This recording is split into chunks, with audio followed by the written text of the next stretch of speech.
میں اپنی بات کو شروع کرنے سے پہلے آپ سے درخواست کروں گا ذرا سے آگے کو ہو جائیں، تھوڑے سے آگے کو ہو جائیں تاکہ آپ کے بھائی جو کھڑے ہوئے ہیں ان کو بھی بیٹھنے کا موقع مل جائے۔ سرک لیں بھائی تھوڑا سا، اپنے سامنے جگہ خالی نہ چھوڑیں، اور جو حضرات کھڑے ہوئے ہیں میں ان سے بھی درخواست کروں گا بیٹھ جائیں، تھوڑے سے آگے کو ہو جائیں۔ بسم اللہ الرحمن الرحیم، الحمدللہ رب العالمین، والصلاة والسلام علی سید الانبیاء والمرسلین وعلی آلہ واصحابہ اجمعین، اما بعد۔ اعوذ باللہ من الشیطان الرجیم، بسم اللہ الرحمن الرحیم، ما آتاکم الرسول فخذوہ وما نہاکم عنہ فانتہوا، صدق اللہ العظیم۔ برادران اسلام، دور و دراز سے تشریف لائے ہوئے مہمانان اعظام، نوجوان ساتھیوں، پیارے بچوں اور پردے کے پیچھے بیٹھی ہوئی خواتین اسلام، اللہ تبارک و تعالیٰ کا بڑا فضل، اس کا کرم اور احسان ہے کہ ایک زمانے کے بعد ہم سب کو صحت عافیت کے ساتھ میں قرآن کی نسبت پر منعقد ہونے والے اس عظیم الشان پروگرام میں بیٹھ کر کچھ کہنے اور سننے کی توفیق عطا فرمائے۔ یہ اللہ کا بڑا فضل، اس کا کرم اور احسان ہے۔ اور میں آپ حضرات کو یہ بتلائے دوں کہ آپ حضرات اپنی نیند کو قربان کر کے، بیوی بچوں کی محبت کو نظر انداز کر کے، اپنی ضروریات کو بالائے طاق رکھ کے، اپنی ذاتی کمائی سے خرچ کر کے اپنے اس عظیم الشان مدرسے کے عظیم الشان پروگرام میں شرکت کرنے کے لیے تشریف لائے ہیں۔ آیا آپ کو بھی کچھ ملے گا کہ نہیں ملے گا؟ بہت غور سے سنیں۔ اللہ تبارک و تعالیٰ نے ایک فرشتوں کی جماعت ایسی بنائی، اس کا مقصد ہی صرف یہ ہے، اللہ تبارک و تعالیٰ صبح سویرے ان کو بھیج دیتے ہیں کہ جاؤ دیکھ کے آؤ میری ذکر کی مجلسیں کہاں چل رہی ہیں۔ وہ دنیا کے چپے پر، کونے پر پورے علاقے میں گشت لگاتے ہیں، اور جہاں انہیں اللہ کے ذکر کی کوئی مجلس منعقد نظر آتی ہے، فرشتہ آواز دیتا ہے، اے اللہ کے مقرب اور پاکیزہ فرشتوں آؤ، تمہارا مقصد، تمہارا محصل یہاں ہے۔ چنانچہ فرشتے آتے ہیں اور چاروں طرف سے اس مجلس کو اپنے رحمت والے پروں سے ڈھانپ لیتے ہیں۔ اب اس کے بعد جب مجلس کا اختتام ہوتا ہے، فرشتے اللہ کے یہاں حاضر ہوتے ہیں، اللہ تبارک و تعالیٰ جاننے کے باوجود پوچھتے ہیں میرے فرشتوں کہاں سے آئے ہو؟ وہ عرض کرتے ہیں باری تعالیٰ زید پور میں مدرسے کے سالانہ اجلاس کے اندر مقرر بیٹھا ہوا تیرے قرآن کو پڑھ رہا تھا، تیری حمد و ثنا بیان فرما رہا تھا، تیری خوبیوں کو ذکر کر رہا تھا۔ وہ تو کہہ رہا تھا اے اللہ تو ساری کائنات کو پیدا کرنے والا ہے، اے اللہ تو زمین اور آسمان کو وجود دینے والا ہے، وہ تیری خوبیوں کو ذکر کر رہا ہے۔ اللہ تبارک و تعالیٰ اپنے فرشتوں سے عرض کرتے ہیں بتاؤ میرے بندوں نے مجھے دیکھا؟ عرض کیا نہیں اللہ تعالیٰ انہوں نے آپ کو نہیں دیکھا۔ کہ اگر وہ مجھے دیکھ لیتے تو کیا کرتے؟ باری تعالیٰ پھر تو وہ شاید اپنی زندگی کا ایک لمحہ بھی ایسا نہ گزارتے کہ جس میں آپ کی حمد و ثنا بیان کرتے۔ اللہ تبارک و تعالیٰ کی طرف سے اعلان ہوتا ہے میرے فرشتوں گواہ ہو جاؤ، اس مدرسے امداد العلوم کے سالانہ اجلاس میں جتنے علماء، حفاظ، قراء، عوام بیٹھے ہوئے تھے، جاؤ میں نے سب کی مغفرت فرما۔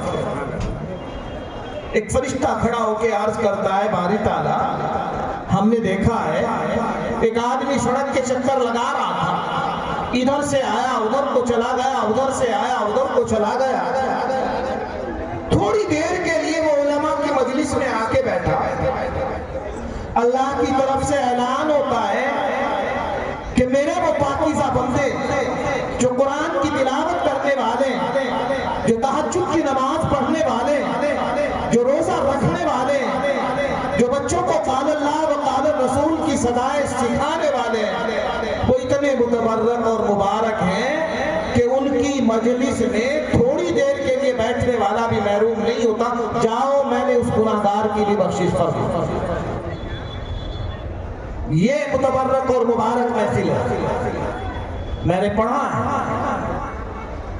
اللہ کے عرش کے دائیں جانب کچھ لوگ بیٹھے ہوئے ہوں گے جن کی صورت 14ویں رات کے چاند سے زیادہ چمک رہی ہوتی۔ حافظ پریشان ہے، قاری پریشان ہے، علماء پریشان ہیں، انبیاء پریشان ہیں، شہداء پریشان ہیں، نظریں اٹھا اٹھا کے ان کی طرف دیکھ رہے ہیں۔ اللہ یہ نورانی مخلوق کون ہے کہ جن کے چہرے 14ویں رات کے چاند کی طرح سے چمک رہے ہیں؟ اللہ کی طرف سے حکم ہوگا یہ نبی یا شہید نہیں ہے کا مختلف خاندانوں سے تعلق رکھنے والے، مختلف علاقوں کے رہنے والے، مختلف برادریوں اور قبیلوں کے یہ وہ لوگ ہیں جب بھی یہ سنتے تھے کہ تیرے نام پر کہیں مجلس منعقد ہو رہی ہے، خدا کی قسم یہ اپنی تمام ضروریات کو چھوڑ کے میرے ذکر کی مجلس میں شریک ہوتے تھے۔ یہ وہ جماعت 14ویں رات کے چہرے کی طرح سے ان کے چہرے چمک رہے۔ ابھی آپ کے سامنے ہمارے محترم دوست جناب حضرت مولانا ناصر الدین صاحب نے بتایا ایک بڑی جماعت جن کے سروں پہ دستار فضیلت رکھی جائے گی۔ آؤ میں بتاؤں، ابو ہریرہ رضی اللہ تعالی عنہ اللہ کے نبی علیہ السلام کے بڑے صحابیوں میں شمار ہوتے ہیں۔ ایک دن فرماتے ہیں کہ اللہ کے نبی نے میرا ہاتھ پکڑا، فرمایا ابو ہریرہ ادھر آؤ۔ میں آیا، فرمایا تمہیں میں 3 ایسے کام بتا رہا ہوں کہ اگر تم نے اپنی زندگی کے اندر ان 3 کاموں کو کر لیا، اللہ کے نبی فرماتے ہیں ابو ہریرہ اللہ تمہاری قبر کو فرشتوں کی زیارت گاہ بنائے گا۔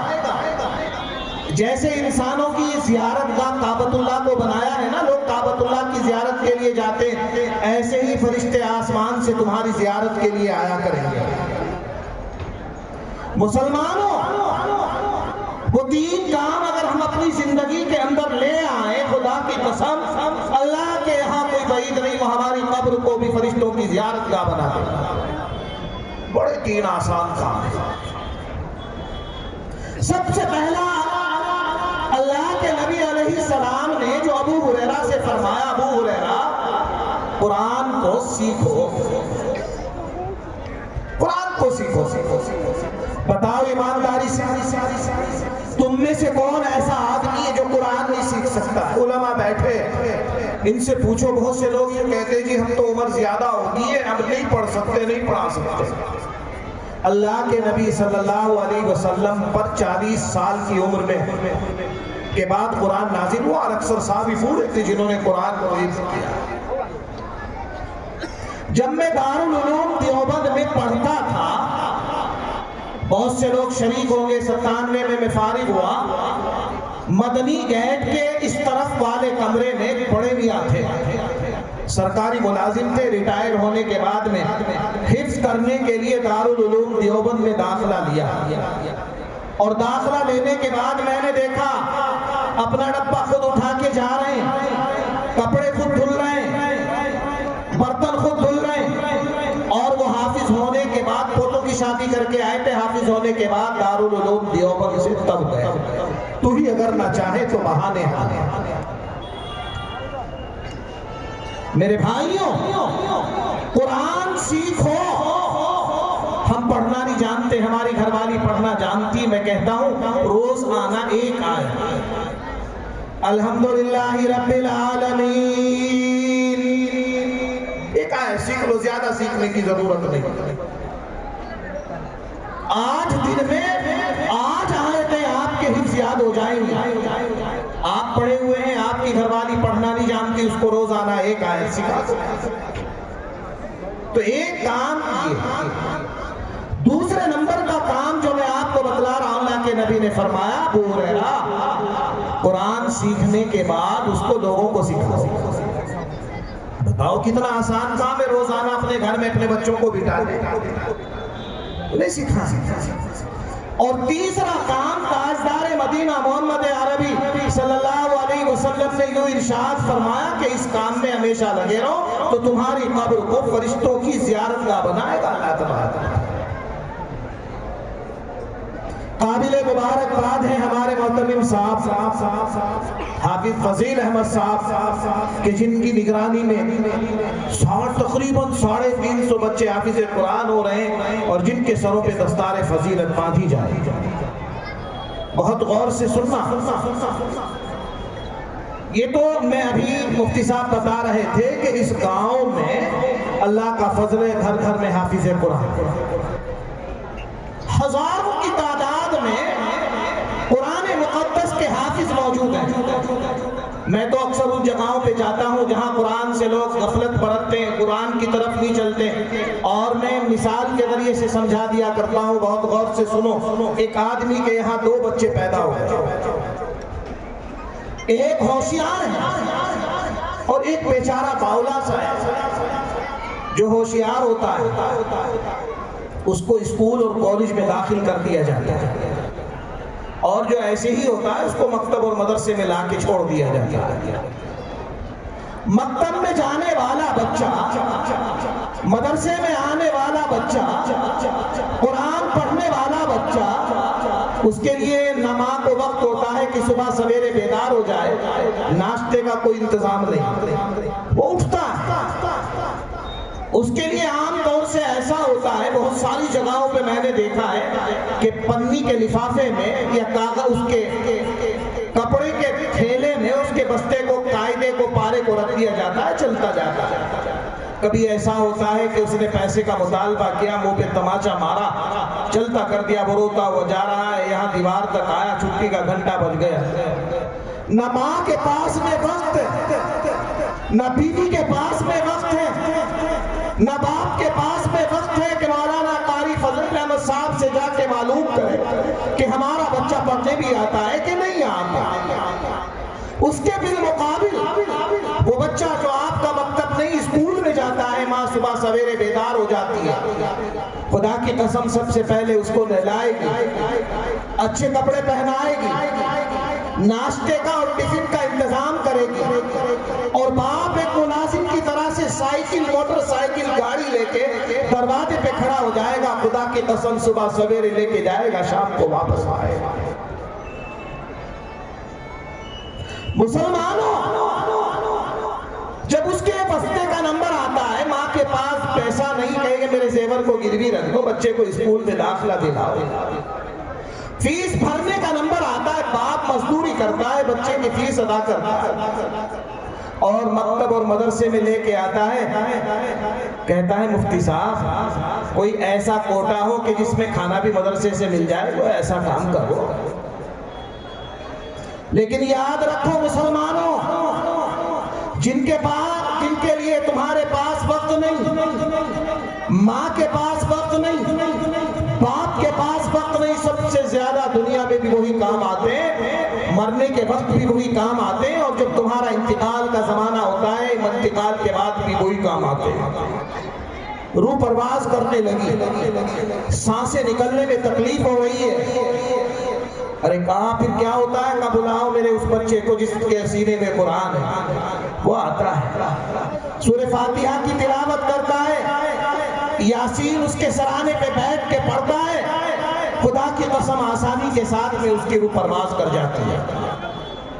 جب نہلانے کا نمبر آئے گا، کفنانے کا نمبر آئے گا، عام طور سے دیکھنے میں آیا ہے اسکول اور کالج میں پڑھنے والا بچہ مردے کے جسم کو ہاتھ نہیں لگائے گا، کہیں جن اور بھوت نہ چپڑ جائے.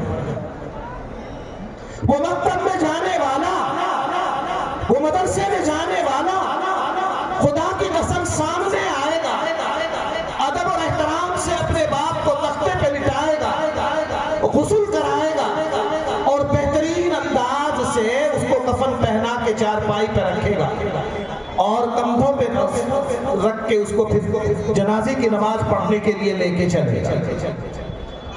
اب وہ بچہ جس کے لیے ماں نے اپنے زیور کو گروی رکھا، وہ بچہ جس کے لیے باپ مزدور اور ملازم بن گیا، وہ بچہ جس کے لیے ماں اور باپ نے مزدوری کر کے فیس ان کی رقم کو جمع کیا، جب باپ کے جنازے کی نماز پڑھنے کا نمبر آتا ہے، خدا کی قسم آپ نظارہ کر لینا، وہ اپنے دونوں ہاتھوں کو پیٹ کی جیب میں داخل کر کے کونے پہ ایک طرف کھڑا ہوا نظر آتا ہے۔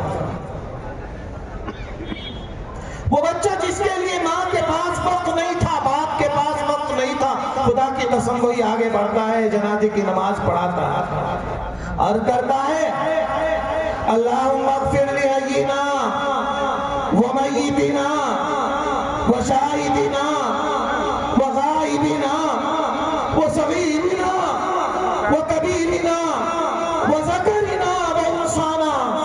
اللہ ہمارے زندوں کی، مردوں کی، اللہ میری ماں کی، میرے باپ کی، خاندان کی، قبیلے کی، تمام مسلمانوں کی مغفرت فرما۔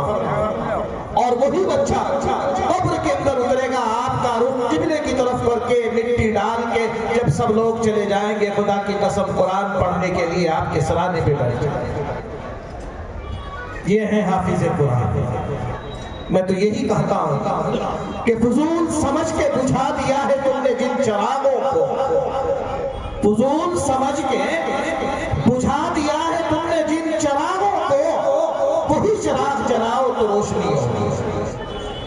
قرآن سے رشتہ توڑنے والوں، قرآن کی عظمت اور عقیدت دل میں نہ رکھنے والوں، خدا کی قسم یہ قرآن ہی ایک ایسی کتاب ہے دنیا میں بھی کام آتی ہے، موت کے وقت بھی کام آتی ہے اور موت کے مرنے کے بعد بھی پھر کام آتی ہے۔ اس لیے ان علماء کی قدر کرو، ان سے اپنے رشتوں کو مضبوط کر لو۔ جانتے ہو کسی کے گھر میں جا کے دیکھنا جو حافظ قرآن ہوتے ہیں، جب شام کو عشاء کی نماز پڑھ کے جاتے ہیں نا، اکثر ایک دو تو چھوڑ کو اکثر ایسے ہوتے ہیں رات کو اپنے ابا کے سر پہ مالش کرتے ہیں، پاؤں دباتے ہیں۔ اس لیے میرے بھائیوں، بزرگوں اور دوستوں، مجھے سن کے بڑی خوشی ہوئی کہ اس گھر میں، اس گاؤں میں ہزاروں کی تعداد میں اللہ تبارک و تعالی مزید قرآن سے ربط اور تعلق قائم کرنے کی توفیق عطا فرمائے۔ اگر ہم نے ان اپنے بچوں کو مدارس اسلامیہ اور مکاتب دینیہ کے اندر داخل نہ کیا تو پھر سمجھنا کیا ہوگا۔ بہت غور سے سننا، خاص طور سے نوجوان، ماں بہنیں، بچے، بوڑھے، میری اس بات کو بڑے غور سے سنیں۔ کیا ہوگا؟ ایک نوجوان تھا، اس کی شادی ہو گئی اور شادی بھی ایک بہت مالدار گھرانے میں ہوئی۔ شادی ہونے کے بعد میں بیوی ساز و سامان لے کے آتی، وہ بھی لے کے آئی۔ وہ نوجوان جس کی شادی ہو گئی ہے، شادی ہونے کے بعد میں بیوی گھر میں آ گئی ہے، اس کا بوڑھا باپ، آپ نے دیکھا ہوگا بہت سارے بوڑھے ایسے ہوتے بیچارے کہ جن کے ہاتھوں میں راشا ہو جاتا ہے، یوں کپکپاہٹ کی بیماری آ جاتی ہے۔ اس بوڑھے والد کے ہاتھوں میں بھی کپکپاہٹ کی بیماری ہے۔ اب کیا ہوتا ہے، اس کی وہ نوجوان بیوی چائے لے کے اپنے سسر کے پاس میں پہنچتی ہے، وہ بڑے میاں ہاتھ میں پیالہ پکڑتے، کبھی کبھی ایسا ہوتا ہے کپکپاہٹ ہوتی، پیالہ فرش پہ گر جاتا ہے، کبھی گلاس گر جاتا ہے، کبھی کپ گر جاتا ہے۔ ایک زمانہ ایسے ہی گزر گیا۔ نوجوان عورت تھی، ایک دن غصے میں آ گئی، آنے کے بعد میں شوہر کو بلایا، کہا ادھر آؤ، کمیاں کان کھول کے سن لو، جتنے میں گھر سے پیالے لے کے آئی تھی وہ سارے ختم ہو گئے، جتنے کپ لے کے آئی تھی وہ تیرے بوڑھے باپ نے سارے پھوڑ ڈالے، جتنے پیالے تھے وہ سب ختم، کو گندا کرتا ہے. اب میں نے فیصلہ کر لیا ہے کہ اس گھر میں یا تو یہ بوڑھا رہے گا یا میں رہوں گی. فیصلہ آپ کو کرنا ہے. میں کہا کرتا ہوں کہ ہمارے اس دور کا نوجوان دنیا میں کسی سے ڈرے نہ ڈرے، کم سے کم اپنی گھر والی سے تو ڈرتا ہے. صحیح کہہ رہا ہوں. دیکھ، اس دور کا نوجوان کسی سے ڈرے نہ ڈرے. اکثر دیکھنے میں آتا ہے کہ گھر والی سے تو ڈرتا ہی. اس نے فیصلہ کر لیا کہ محترمہ چلو، مجھے یاد آ گیا ہے کہ وہ ہم نے جو پلاٹ خریدا تھا اس میں ایک کمرہ، اس بوڑھے کو وہاں ڈال کے آتا ہے. اس بوڑھے ابا کا ہاتھ پکڑا، گھسیٹتے ہوئے لے جا کے اس کمرے میں داخل کر دیا. اب کبھی صبح کو چائے کا نمبر آتا ہے، ایک مزید یہ کیا کہ ایک لکڑی کی میز بنوا کے اس کے سامنے رکھی، لکڑی کا ایک پیالہ اس کے سامنے رکھ دیا. صبح سویرے وقت ملتا ہے، چائے اس لکڑی کے پیالے میں ڈال دی جاتی ہے، دھونے والا کوئی نہیں. دوپہر کا سالن اس پیالے میں ڈال دیا جاتا ہے، صاف کرنے والا کوئی نہیں. شام کا کھانا اسی میں ڈال دیا جاتا ہے، دیکھنے والا کوئی نہیں. اور کبھی کبھی تو ایسا ہوتا ہے کہ ایک دن کھانا، کئی دن کا ایک دن کھانا لے جا کے اس پیالے میں ڈال دیا جاتا ہے. پانی دینے والا نہیں، دوائی دینے والا نہیں، بیمار پرسی کرنے والا نہیں، اس بوڑھے کا خیال کرنے والا کوئی نہیں. تڑپ رہا ہے، دل بلا رہا ہے، رو رہا ہے، آنکھوں سے آنسوؤں کا سیلاب ہے. ایک زمانہ وہ تھا کہ اس بوڑھے نے اپنی زندگی کو داؤ پہ لگایا، اس بچے کے لیے عالیشان مکان بنوایا، اعلیٰ گھرانے کے اندر اس کی شادی کی، دنیا کی حسین اور جمیل خوبصورت بیوی لا کے دی، دنیا کی آشائش اور آرام کا ہر سامان اپنے اس لخت جگر نور نظر کے لیے تیار کیا. جب آج یہ بوڑھا ہو گیا، اس کے ہاتھ پاؤں جواب دے گئے، تو اس کو اس پلاٹ والے کمرے میں لے جا کے ڈال دیا. تڑپ رہا ہے، بلبلا رہا ہے اور رو رہا ہے، چلا رہا ہے.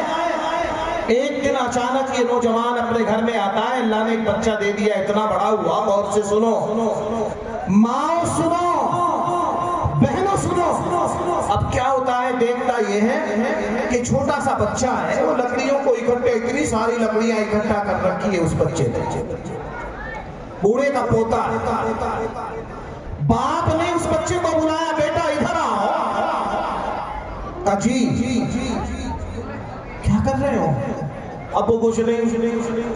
کہا نہیں بتاؤ، لکڑیوں کو تم نے اکٹھا کیا؟ کہ نہیں پاپا جی کچھ نہیں. کہا نہیں کچھ تو کر رہے ہو، میں سمجھ گیا ہوں، بولو. جب باپ نے بچے کو مجبور کیا، سنو، ماں باپ کو گالیاں دینے والوں سنو، ماں باپ کی شان میں گستاخی کرنے والوں سنو، ماں باپ کو نظر انداز کر کے پھلوں سے بھرا ہوا بیگ بیوی کے ہاتھ میں تھمانے والوں سنو. ماں باپ آنکھ اٹھا کے دیکھ رہے، بیٹھے ہوئے ہیں، پھلوں سے بھرا ہوا تھیلا بیوی کے ہاتھ میں لے جا کے دے دیتا ہے. ایک زمانہ وہ تھا، وہ اپنے منہ سے بادام چبایا کرتے تھے، وہ اپنے منہ سے پھل کاٹ دیا کرتے تھے، خدا کی قسم اندر داخل نہیں کرتے تھے، اپنے منہ سے نکال کے اپنے لخت جگر نور نظر اور اپنے اس لاڈلے بچے کے منہ میں ڈال دیا. کیا زمانہ آ گیا.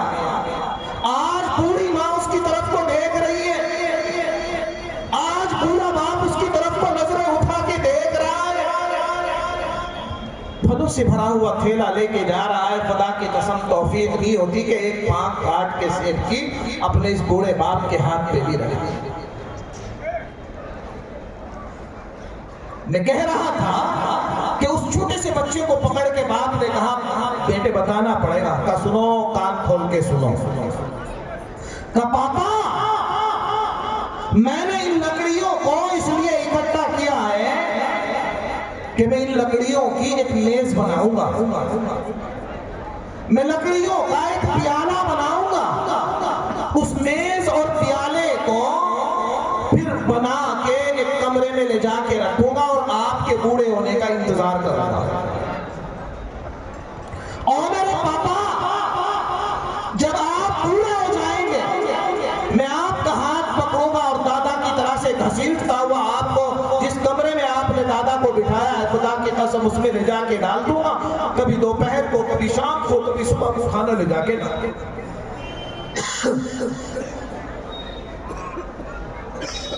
تڑپ گیا باپ، بل بلا گیا، پیروں کے نیچے سے زمین نکل گئی، روتا ہوا بیوی کے پاس میں پہنچا، محترمہ سن، خدا کی قسم خدا نے دنیا ہی میں انتقام اور بدلہ لینے والا تیری گود میں پیدا کر دیا ہے، پوچھ اپنے اس ننھے سے بچے سے کیا کہہ رہا ہے۔ تڑپتا ہوا، روتا ہوا، چلاتا ہوا یہ نوجوان اپنے باپ کے قدموں میں جا کے گر گیا، عرض کیا میرے باپ خدا کی قسم میں نے تیری عظمت کو نہیں پہچانا، خدا کے واسطے میرے اس جرم عظیم کو معاف کر دے، آج سے میں ارادہ کر رہا ہوں، وعدہ کر رہا ہوں کہ جو خود کھاؤں گا آپ کو کھلاؤں گا۔ اور وہاں سے اپنے ابا کو کندھے پہ بٹھایا، سب سے عمدہ اور اعلیٰ گھر کے اندر اس کو بیڈ کے اوپر رکھا اور بیوی سے فرمایا محترمہ بام میرا ہے، خدا کی قسم پاخانہ کرے گا ہاتھ سے صاف کروں گا، پیشاب کرے گا ہاتھ سے صاف کروں گا، یاد رکھ اگر تو نے اس بوڑھے باپ کی ناقدری کی تو تیری گود میں تجھ سے انتقام اور بدلہ لینے والا پیدا ہو گیا۔ اور ماں باپ کو گالیاں دینے والوں، اور ماں باپ کی شان میں گستاخی کرنے والوں، اور ماں باپ کا خیال نہ رکھنے والوں، سنو، تاجدار مدینہ محمد عربی صلی اللہ علیہ وسلم تشریف فرمائے، ایک بڑھیا آتی ہے، اللہ کے نبی وہ مقدس اور پاکیزہ چادر کہ جس کے اوپر فرشتے رشک کرتے اس بڑھیا کے قدموں میں لا کے بچھا دیتے، کہ بیٹھ، صحابہ حیران پریشان ہے، کون ہے یہ خوش نصیب عورت کہ جس کے قدموں میں تاجدار مدینہ نے نبوت والی چادر کو لا کے ڈال دیا ہے؟ اور میں جانتے نہیں ہوں، کہا جی نہیں جانتے، کہ میری وہ امی دائی علیمہ ہے جنہوں نے بچپن میں مجھے دودھ پلایا۔ وہ ابھی مولانا عبدالعلیم صاحب فرما رہے تھے تمام انبیاء کو ایک پر، تمام حافظوں کو لاؤ، قاریوں کو لاؤ، عالموں کو لاؤ، اتقیاء کو لاؤ، شہداء کو لاؤ، ایک پلڑے میں رکھو، اور کسی ادنا سے صحابی کو ایک پلڑے میں رکھو، خدا کی قسم اس کا مقابل نہیں ہو سکتے۔ ایک صحابی رسول ہے، سانس چل رہی ہے، زبان سے کلمہ جاری نہیں ہو رہا ہے، صحابہ حیران ہے، پریشان ہے، کیا کریں؟ اللہ کے نبی علیہ السلام کی خدمت میں عرض کیا، تاجدار مدینہ محمد عربی صلی اللہ علیہ وسلم، آپ کے ایک صحابی کا سانس چل رہا ہے، روح پرواز ہونے کے قریب ہے، لیکن کمی کی بات یہ ہے کہ ان کی زبان سے کلمہ جاری نہیں ہو رہا ہے۔ آپ نے کہا چلو ہم چلتے ہیں، گئے، اماں ہیں، صحابی کی اماں ہیں، فرمایا اللہ کے نبی موجود ہے، کہا بلاؤ، فرمایا اماں تیرا علقمہ کیسا ہے؟ فرمایا اللہ کے نبی نماز پڑھتا ہے اور روزے رکھتا ہے، قرآن کی تلاوت کرتا ہے، غریبوں کا خیال کرتا ہے، یتیموں کو سینے سے لگاتا ہے، رات کو تیرے دربار میں، اللہ تیرے کے دربار میں کھڑا رہتا ہے، دن میں روزے رکھتا ہے، دنیا کی کوئی خرابی اور برائی میرے علقمہ میں موجود نہیں۔ فرمایا اللہ کے نبی نے اماں میں یہ نہیں پوچھنا، مجھے بھی پتا ہے کہ علقمہ نمازی ہے، قاضی ہے، حاجی ہے، ساری خوبیاں علقمہ میں موجود ہیں، میں تو یہ پوچھنا چاہتا ہوں کہ تمہارا اور علقمہ کا آپس میں تعلق کیسا ہے؟ فرمایا اللہ کے نبی میں تو علقمہ سے ناراض ہوں۔ تاجدار مدینہ محمد عربی صلی اللہ علیہ وسلم صحابیوں کی طرف متوجہ ہوئے، عرض کیا میرے صحابیوں، علقمہ کی ماں کے ناراضگی کا سبب ہے جو علقمہ کی زبان سے کلمہ جاری نہیں ہو رہا ہے۔ فرمایا اماں تیرا بچہ مرنے کے قریب ہے تو اسے معاف کر دے. فرمایا اللہ کے نبی نہیں، اس نے میرا دل بہت دکھایا، بالکل نہیں معاف کروں گی. کہ نہیں معاف کرنے کا بالکل نہیں کروں گی. اپنے ساتھیوں سے عرض کیا جاؤ جنگل میں نکل جاؤ، لکڑیاں چن کے لاؤ، ان لکڑیوں میں آگ دہکا دو اور علقمہ کے ہاتھ اور پاؤں پکڑ کے اس آگ میں ڈال دو. ماں تو ماں ہوتی ہے، کلیجہ بھرا، رونے لگی، چلانے لگی. اے محبوب رب العالمین صلی اللہ علیہ وسلم، بنا ایسا ہو سکتا ہے کہ علقمہ کی بوڑھی ماں کے سامنے علقمہ آگ میں جلے؟ اللہ کے نبی ایسا نہیں ہو سکتا. فرمایا پھر اسے معاف کرو. کہ میں نے اپنے علقمہ کو دل سے معاف کر دیا. اتنا الفاظ یہ حضرت علقمہ کی امی کی زبان سے نکلا اور فوراً زبان پہ کلمہ جاری ہو گیا اور وہ پرواز کر گئی. اللہ کے نبی نے پوچھا اچھا تم یوں تو بتاؤ کہ ناراضگی کا سبب کیا ہے؟ میری ماں اور بہنوں سنو، ماں یہ کہتی ہے کہ بس اتنا سا سبب ہے کہ میری بات کو نہیں سنتا اور میری بات پر اپنی بیوی کی بات کو ترجیح دیتا ہے. اس لیے میرے پیاروں، تاجدار مدینہ محمد عربی صلی اللہ علیہ وسلم نے فرما دیا یہ ماں یہ باپ تمہاری جنت بھی ہے اور تمہاری دوزخ بھی ہے. ان کی خدمت کر کے تم جنت میں جا سکتے ہو اور یہی نہیں، ان کو ناراض کر کے تم جہنم کے مستحق بن سکتے ہو. فیصلہ آپ نے کرنا ہے. اس لیے میں کہتا ہوں اپنے بچوں کو مدارس اسلامیہ اور مکاتب دینیہ میں بھیجو. قرآن ان کے سینے میں آئے گا. وہ جانے کہ ماں کے کیا حق ہے، وہ جانے گا باپ کا کیا حق ہے، وہ جانے گا بیوی کا کیا حق ہے، وہ جانے گا بچوں کا کیا حق ہے. تبھی تو وہ حقوق کو ادا کر سکے گا. جب اسے بیچارے کو پتہ ہی نہیں کہ ماں کا کیا حق ہے، باپ کا کیا حق ہے، بچوں کا کیا حق ہے، کہاں سے وہ بیوی کے حقوق کو ادا کرے گا؟ اس لیے میرے بھائیوں، بزرگوں اور دوستوں، توجہ کی ضرورت ہے. علماء حضرات کا مجمع ہے. ایک واقعہ میرے ذہن اور دماغ میں آ رہا ہے، میں نے اپنے بڑوں سے سنا. وہ الگ چیز ہے کہ متن اور سند کے اعتبار سے کیسا ہے، لیکن عبرت اور نصیحت کے اعتبار سے بڑا عجیب ہے. غور سے سننا. ایک اللہ والا، جیسے ہم بیٹھے ہوئے تقریر کر رہے ہیں، تقریر کر رہا تھا. کنارے پہ چند نوجوان بیٹھے ہوئے تھے، ایک طرف بیٹھے ہوئے تھے. انہوں نے مشورہ کیا کہ روزانہ ہم چوری اور ڈکیتی کرتے ہیں، آج ایک کام کرو. یہ مولوی تقریر جو کر رہا ہے کہ آج اسی کو لوٹنا ہے. بیچارے رات کو تقریر کر کے چلے، راستے میں ایک پیڑ کاٹ کے ڈال دیا، گاڑی مار گئی. کہا مولانا نیچے آ جاؤ.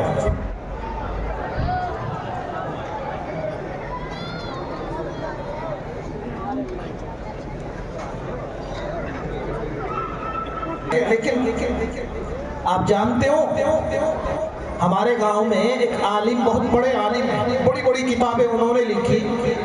ان کا ایک مرتبہ ایک دیہاتی سے جھگڑا ہو گیا.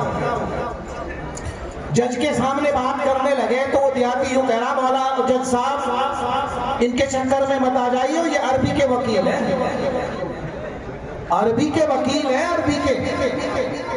خیر مولانا نے کہا میرے پیارو ادھر آؤ، بڑی غور سے سننا.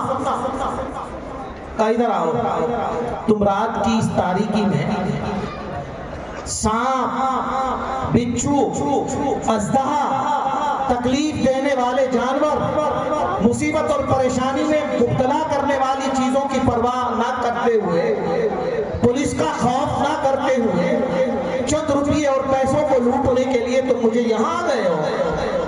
کہا جی ہاں. کہا سنو، آج میں تمہیں ایک ایسی چیز دے کے جاؤں گا، خدا کی قسم اگر تم نے اس کو اپنی زندگی کے اندر اپنا لیا تو دنیا میں بھی تمہاری شہرت کا ڈنکا بجے گا اور آخرت میں بھی تم کامیاب ہو جاؤ گے.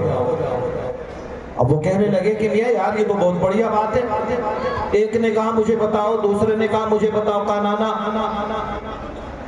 ایک کام کرو, جو سب سے مضبوط اور موٹا تھا اس کو بلایا, ادھر آ گیا. آنے کے بعد فرمایا محترم سن, ایسے ہی نہیں بتاؤں گا, اس کے لیے مشقت اور محنتوں کو برداشت کرنا پڑے گا. کہا مولانا جو کہو گے کروں گا. کہ ایک کام کرو, گھر چلے جاؤ, جان بوجھ کر بیمار پڑ جانا, محلے والے ڈاکٹر کو دکھائیں گے, گھر والے ٹھیک مت ہونا, پھر شہر والے کو بلائیں گے, ٹھیک مت ہونا, اس کے بعد لکھنؤ کا نمبر آئے گا, ٹھیک مت ہونا, اور جب چاروں طرف سے نگاہ واپس آئے گی پھر میں نظر آؤں گا, مجھے تمہارے گاؤں والے بلائیں گے کہ مولانا کو بلا لو, ان سے دم کرا لو, ہو سکتا ہے کہ قرآن کی برکت سے کچھ ٹھیک ہو جائے. سمجھ رہے ہو؟ کہا ٹھیک ہے. جب روزانہ دوائی کھائے گا, انجیکشن لگائیں گے, چاہے وہ بیمار بھی نہ ہو, ایمانداری سے بتاؤ مرنے کے قریب ہوگا کہ نہیں؟ آنکھیں نکل آئی, بدن سوکھ گیا, چاروں طرف سے مایوسی ہو گئی. پھر مولانا ناصر الدین کو بلایا کہ انہیں بلا لو, وہی تقریر کر رہے تھے, آ گئے. ماں آئی, عرض کرنے لگی مولانا خدا کی قسم میں نے تو اس بچے کے علاوہ دنیا میں کچھ دیکھا ہی نہیں, مولانا میری جان جاتی ہے چلی جائے, میرا بچہ ٹھیک ہو جائے. بیوی آئی, عرض کرنے لگی کہ دنیا وہ جہان, دنیا میں آخرت میں اس کے سوا میرا کوئی سہارا نہیں ہے, مولانا میری جان جاتی ہے چلی جائے, میرا شوہر ٹھیک ہو جائے. بچے آئے, عرض کرنے لگے مولانا ہماری جان چلی جائے, ہمارے ابو ٹھیک ہو جائے. سب نے آ کے کہا, اب غور سے سنو. مولانا نے کہا اچھا ایک دودھ کا پیالہ لے کے آؤ.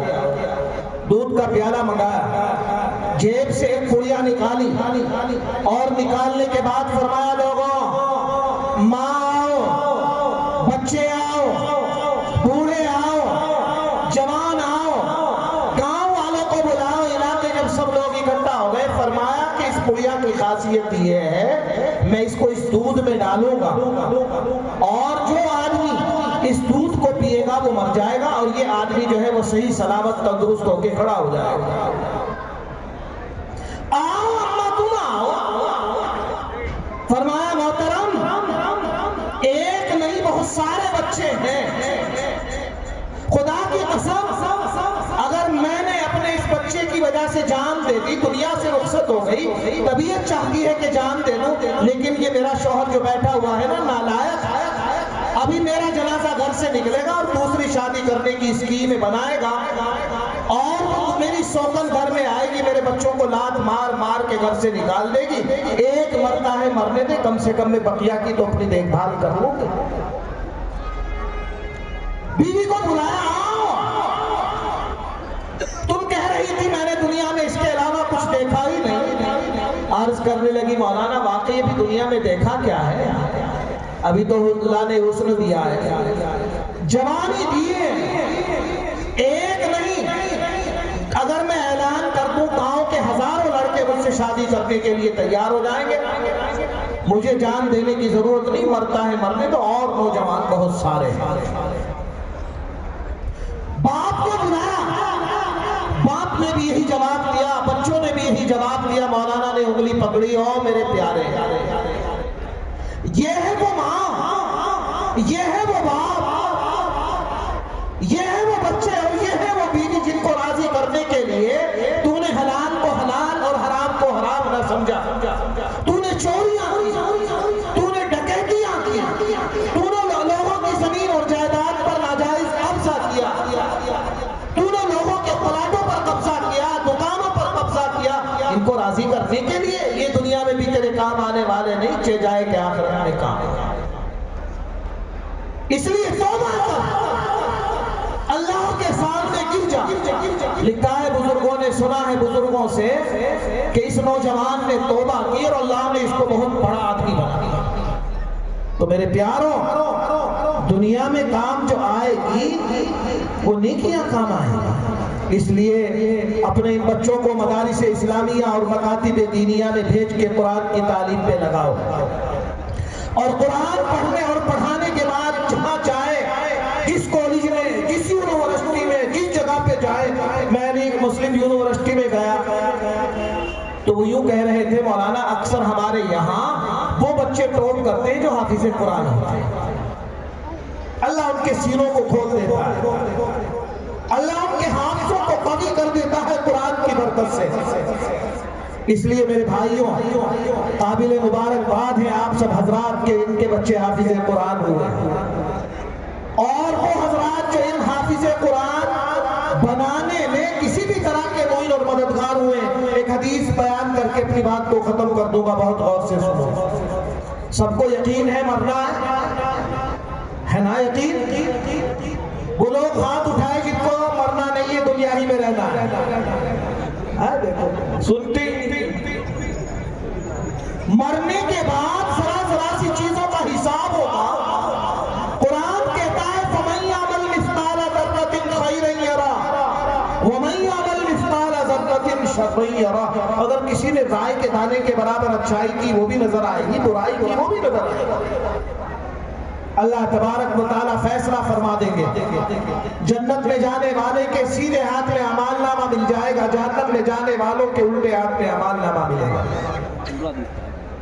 اللہ تبارک و تعالیٰ فرمائیں گے جنت میں جانے والوں سے اور قرآن پڑھنے والوں اور نماز پڑھنے والوں اور روزہ رکھنے والوں اور زکوٰۃ دینے والوں اور مدرسوں کا خیال کرنے والوں اور مدرسے میں پڑھنے پڑھانے والوں سے محبت کرنے والوں، آؤ ادھر آرام سے بیٹھ جاؤ۔ اس کے بعد اللہ تبارک و تعالیٰ جہنم والوں کی طرف متوجہ ہو کے عرض کریں گے، اور شراب پینے والوں اور زناکاری کرنے والوں اور عیاشی کرنے والوں، قرآن کی تلاوت نہ کرنے والوں، روزہ نہ رکھنے والوں، لوگوں کی زمین جائیداد پر ناجائز قبضہ کرنے والوں، سیدھے لائن لگا کے کھڑے ہو۔ ایمانداری سے بتاؤ، جس کو پروانہ مل جائے کہ فلاں تاریخ میں تجھے پھانسی ہوگی، اس کے دل میں کیا کیا خیال آیا؟ اور یہ تو جہنم جہاں اژدہا ہے، سانپ ہیں، بچھو ہیں، دہکتے ہوئے انگارے، شعلے تڑپ رہے ہوں گے، جیسے حافظ فضیل احمد صاحب، مفتی صاحب یا اور دوسرے اکابر اللہ کے نیک بندے جب جہنم والوں کی لائن سے کے سامنے سے گزریں گے، جہنم والوں کی لائن سے ایک آدمی نکلے گا، عرض کرے گا اولا کے نیک اور پاکیزہ بندے، ناصر الدین کہاں جا رہا ہے؟ مجھے پہچان۔ آگے کو دیکھیں گے مفتی صاحب، پیچھے کو دیکھیں گے، اوپر کو دیکھیں گے، یہاں تو نفسی نفسی کا عالم ہے، کوئی کسی کو پہچاننے کے لیے تیار نہیں۔ قرآن کہتا ہے یوم یفر المرء من اخیہ وامہ وابیہ وصاحبتہ وبنیہ لکل امرئ منہم یومئذ شأن یغنیہ۔ کوئی کسی کو پہچاننے کے لیے تیار نہیں ہے۔ کون ہے یہ جو مجھے نام لے کے پکار رہا ہے؟ اور مفتی صاحب متوجہ ہوں گے، ارے تم تو زید پور کے فلاں محلے کے فلاں آدمی قجیوں، مولانا آپ نے ہی تو کہا تھا کہ جو اللہ والوں سے تعلق رکھے، قرآن والوں کی خدمت کرے، خدا نہ خواستہ اللہ نہ کرے اگر اس کی گاڑی پھنس بھی جائے تو اللہ میدان حشر میں اللہ والوں کے ساتھ بھی اس کا معاملہ فرمائے گا۔ مولانا میرے ہاتھ میں جہنم کا پروانہ ہو گیا ہے، کیا کریں؟ آپ نے مجھے پہچانا؟ مولانا سے کہے گا سنو میں وہ ہوں جب گرمی کے زمانے میں آپ ہمارے گاؤں میں آتے تھے، تڑپتے تھے، دل بھلاتے تھے، پیاس کی شدت کی وجہ سے آپ کے ہونٹوں پر پاپڑی جمتی تھی، خدا کی قسم ایسے وقت میں مولانا میں آپ کو شربت پلایا کرتا تھا۔ وضو کرنے کے لیے آپ کو پانی نصیب نہیں ہوتا، چکر کاٹتے رہتے تھے، انا وہبت لہ وضوءہ، مولانا میں آپ کے لیے وضو کے پانی کا انتظام کرتا ہوں۔ میں سمجھ گیا کہ وہ فضائی ہو۔ اچھا چاہتے کیا؟ بھئی بھوکے کو کیا چاہیے؟ روٹی۔ ننگے کو کیا چاہیے؟ کپڑا۔ اس کو کیا چاہیے؟ جہنم کا پروانہ مل گیا، کیا چاہیے بولو؟ جہنم کیا؟ جہنم؟ اچھا جنت چاہیے، تو مجھے دعا کر دو اللہ میرا بھی بیڑا پار کر دے۔ اس اللہ کے نیک اور پاکیزہ بندے نے آسمان کی طرف کو ہاتھ اٹھائے، عرض کیا اے خالق کائنات،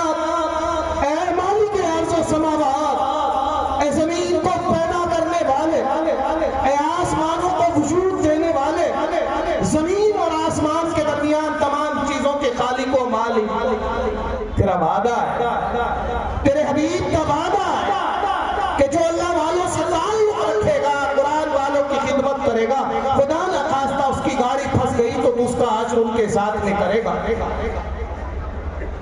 اے اللہ، نہ معلوم یہ کس کرنی میں پکڑا گیا ہے، تو علماء کی خدمت کرتا تھا، قرآن والوں سے تعلق رکھتا تھا۔ اللہ کی رحمت جوش میں آئے گی۔ اللہ اپنے اس پاکیزہ بندے سے عرض کریں گے، او میرے پیارے بندے، جا تیرے نماز پڑھنے کی برکت سے، روزہ رکھنے کی برکت سے، قرآن کی تلاوت کرنے کی برکت سے میں تجھے اختیار دیتا ہوں کہ جتنے لائن میں جہنم والوں کی کھڑے ہیں، تیری خدمت کرنے والے، تیری پہچان والے ہیں، تو ان کا ہاتھ پکڑ کے سیدھا جنت میں لے جا۔ یہ لکھا ہے فَيُدْخِلُهُ الْجَنَّةَ، وہ ان کا ہاتھ پکڑے گا اور جنت کے اندر لے جا کے چھوڑ دے گا۔ ایک گلاس ان اللہ والوں کو شربت پلانے کے نتیجے میں جنت مل رہی ہے، ایک لوٹا پانی کا دینے کے نتیجے میں جنت مل رہی ہے۔ جو اپنی پاکیزہ اور حلال کمائی سے حافظ قرآن بنائے گا، قاری قرآن بنائے گا، عالم قرآن بنائے گا، قرآن کا داعی اور قرآن کا ترجمان بنائے گا، خدا کی قسم دنیا میں بھی چمکے گا اور آخرت میں بھی چمکے گا۔